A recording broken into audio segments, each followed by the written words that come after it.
Hello all, wedding season is almost here. Most of us would be taking good care regarding the face, but we usually neglect the body parts like feet, hands, underarms and upper back. Today I'll be talking about body brightening treatments.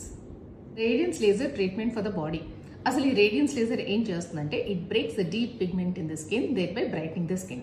దీనివల్ల మనకి pigmentation తగ్గుతుంది, tanning remove అవుతుంది, your body will get in even tone and any kind of dark spots in the body will be lightened. The results are instant and there is no downtime. అంటే మనకి రేపు ఏమైనా occasions ఉన్నా ఈ రోజు ఈ treatment చేయించుకోవచ్చు. Body peels. If you have downtime of 10 days to 2 weeks, body peels are really good. ఈ బాడీ పీల్స్ ఏం చేస్తాయంటే మన స్కిన్ పైన ఉన్న డెడ్ స్కిన్ ఇంకా ట్యాన్ని రిమూవ్ చేస్తుంది. One of the best treatment options for strawberry skin is body peel. Body polishing. ఇందులో Hydraa మైక్రోడర్మ్ abrasion అనే ఒక టెక్నాలజీ యూస్ చేస్తాము. దానివల్ల ఏమవుతుందంటే స్కిన్ పైన ఉన్న డెడ్ స్కిన్ ఇంకా ట్యాన్ని రిమూవ్ చేయడంతో పాటు we will hydrate the skin with antioxidant. దానివల్ల skin will become soft, supple and glowing. The results are instant and there is no downtime for this treatment.